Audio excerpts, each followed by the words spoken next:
r/AskReddit. What's the most ducked up movie you've ever seen? The Parent Trap. What kind of ducked up divorce settlement was that? We're breaking up? I guess we'll just each take a twin and never tell them about each other. Great parenting. Folks. It does sound like something that would have happened in the 1800s. Though. It happened to my grandfather, not a twin. But a brother close to him in age, and that was about 1915. In Ghostbusters. Peter Venkman shows up to a date with a powerful sedative. I always thought there was a huge missed opportunity in The Lion, the Witch and the Wardrobe to address the fact that these ducking kids live their lives, like 25 years, in Narnia at the end of the first book. They lived as royalty. In absolute opulence. Wanting for nothing. And then after they'd lived their youth and approach their middle age, they accidentally find themselves being unceremoniously dumped back into the goddamn wardrobe. Back in England. In a home where they're unloved and unwanted again. That kind of shit should duck these kids up. But nope. It's time to go learn all about Prince Caspian. Whoever the shit he is. The Hunchback of Notre Dame. The villain literally sings an entire song about how he is consumed with lust and wants to grape a girl. What the duck? Disney? It's a book. And is a lot more disturbing. Frollo tells Esmeralda that she can live if she will be his sixth slave forever. Then he burns her at the stake for telling him no. Cars 2. The villains in that movie are lemon cars. On the surface, using black and white kid logic, they are bad because they want to kill Lightning McQueen and the other race cars. But at some point in the movie, their motivations are revealed. They have been made fun of and marginalized in society for their whole lives. Manufacturers have stopped or started to wind down making spare replacement parts for them. But since they are cars, they need those parts to live. Essentially. The villains are trying to carry out a scheme to get rich so they can afford to live and finally be somewhat accepted in society. Planned or forced obsolescence in the Cars universe is essentially equivalent to genocide of the perceived lower class. Bambi is the story of growing up sheltered and protected. And then being slapped in the face by real life. And when you are down and broken because you've never experienced any sort of hardship, someone walks by, in this case your dad, and says suck it up buttercup. It's like this till you die. And well, then there's another half a movie. But that first half has always ducked me up.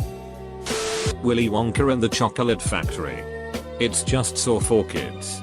A reclusive man who's been screwed over lures people into his maze. And puts them in traps that kill them in an ironic fashion based on their character flaws. And when you are in the trap, you get taunts advice from a small creepy thing with a painted face. The one who survives the trap and who passes the final test gets saved from their old life and then becomes the madman's apprentice. Snow White. She dies and the midgets embalm and keep her in a trophy case until a necrophiliac comes around to have sex with her. In the original tale of Sleeping Beauty, the prince grapes Sleeping Beauty while she's in her endless sleep. She becomes pregnant and gives birth while still asleep. She only wakes up when the baby mistakes her finger for a nipple and sucks out the thorn that put her under the curse. Stuart Little. Can you imagine being a human child in an orphanage and this nice family comes to adopt someone? You think it's your lucky day and bam. They pick a ducking mouse instead of a kid. Imagine being the kid though. He had every right to be resentful towards Stuart. His parents had likely told him for months he was going to get a little brother. And he was so excited he set up his room and everything only to end up with a ducking mouse. Not a film. But Avatar, The Last Airbender. Surface, a bunch of kids having fun and going on an adventure. Deeper level, the sole survivor of mass genocide tries to end a war. If it wasn't a kid's cartoon, it would be bloody as duck. Monsters Incorporated. Interdimensional entities scaring the shit out of children to harness their fear as energy is pretty ducked up. A little too close to home. Not to mention Randall and Mr. Wharton's plan on kidnapping children and forcibly extracting their scream energy. Which would presumably heal them, or worse, they'd live in constant agony. I always found that plan so much more sinister than a lot of people did when I really thought about it.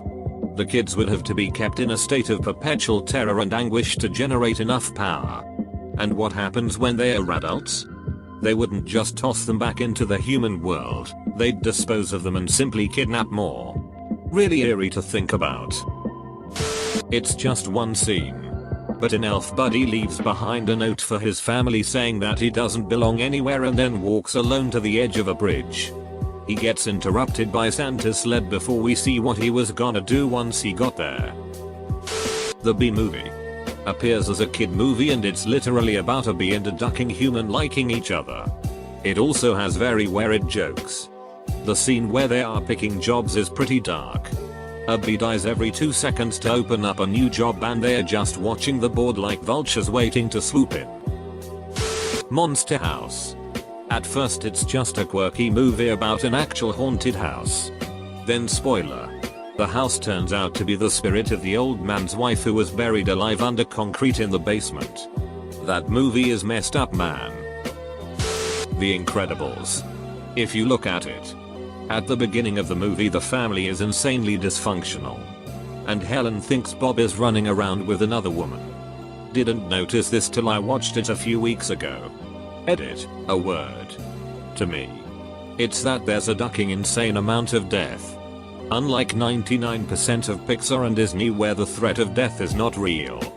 The Incredibles included a Sheetan man didn't really even imply it so much as show it.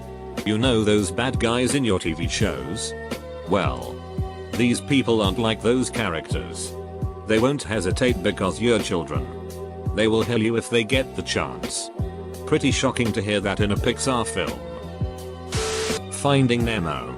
If they weren't fish. Think about how ducked up a movie that would be. It's basically Taken. But with clone fish. Disney Descendants if you think about it. All of the Disney good guys banged all of the bad guys to the aisle. And blocked by magic from coming to the good side. But the ducked up part is that these villains have children. Children that have nothing to do with the crimes their parents committed. But the children are now condemned to a life of poverty. Lying. Stealing. Cheating. etc. Because of something they had no part in. 50 First Dates. She never gets her memory back and has to wake up in an unfamiliar bed and learn that she can't remember any past memories of her kids presumably forever. Dumbo. The part where Dumbo's mom rocks him through the bars of her jail cell while singing about how much she loves him is ducking devastating. Inside Out. I did not expect that film to get so real. Someone was chopping onions for a significant portion of the time I spent watching it. I think they did a decent job at representing an emotional shutdown during a major life change. Jumanji. Kid gets sucked into a dangerous forest alone and is hunted for years. The timeline resets but it's implied all 4 players remember the previous timeline so that kids growing up have memories of dying and stuff. The Little Mermaid. 1. Ariel is underage. 2. It says that it's okay to run away from your family if you really love that guy you've never met. 3. Physical appearance is all that matters. Guys don't really care about having a conversation. 4. If you collect enough stuff in your cave, you'll eventually be happy. Finding Dory. Maybe ducked up is the wrong turn of phrase but that movie is all about the experience of having a mentally handicapped family member. Right in the feels. The Hunger Games. You think it's innocent when you hear the plot. But then they reveal the main character uses a bow and arrow instead of a trebuchet. How can she not prefer the more superior siege weapon? Granted. The Hunger Games is not exactly what one would call a siege situation. But the usefulness of a weapon capable of launching a 90-kilogram projectile over a 300-meter distance is indisputable. How Katniss ended up winning without the usage of a trebuchet is above and beyond me. The only logical reason I can think of is that the book is fiction. Star Wars. Imagine how many people died when the Death Star exploded. Superstar Destroyer crashed.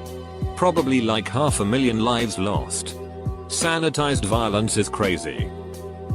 Life of Pi. I'm surprised no one else has mentioned this film. The twist at the end makes the whole thing so dark. It disturbs me to this day. The Golden Compass Holy Gonads. Super. It goes from a movie about kids and adults with familiars to I'm putting these kids, mostly gypsies, in camps and exterminating their familiars. Killing a part of them. That messed me up, man. Still does. Grease. I saw it the first time when I was 12 and was like, wait a minute, did she just throw all her values, morals and self-identity out the window for this asshole? Spy Kids, those thumb men.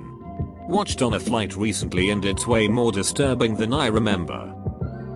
Rudolph. Here are just a few examples. Everyone, including Santa, makes fun of Rudolph for being different, run him out of town, and only accept him when they need to use his deformity for their own gain. Hermie is run out of town for having aspirations beyond being an assembly line worker. Santa is kind of a big dig to his wife and subordinates. At the end, the bird who can't fly is thrown from the sleigh without a parachute. That bird is dead now. I feel that it is the fault of autocorrect, but I can't prove a thing. Also, I knew I was forgetting a few things, including sexism and what they did to that poor Bumble. But I never claimed that this was a comprehensive list. In Frozen, the trolls were supposed to be love experts. For some reason they really wanted Anna and Kristoff to be together. But when they learned that Anna is already engaged, instead of letting it go, they tried to get Anna to get rid of the fiancé. Then they tried to blindside Anna and Kristoff and get them to marry each other, despite the fact that the two of them were telling them to stop and listen. Now imagine this being done in real life by your parents. Well, I guess that's just trolls being trolls. Titanic. Hear me out. Rose survives, has a full life with children and grandchildren and other experiences and loves, dies in her extreme old age surrounded by photos of her life, and goes to the afterlife to be with her husband. Just kidding. She returns to the traumatic Titanic to be with her one-night teenage stand. This is a good point. Maybe her idea of heaven is getting to live out the life she missed out on. The one with Jack. Back to the Future and the character Biff. I'm assuming they were going for comic relief with the lunkhead jock. But Biff was constantly physically harassing women on the street and tried to grape the main character's mother when she was a teenager. Does anyone else think that Biff actually did grape her at the dance in the original timeline? Lorraine seems self-loathing medicating and the dad seems fearful of Biff, and he knows that timid walkover George McFly isn't going to speak up.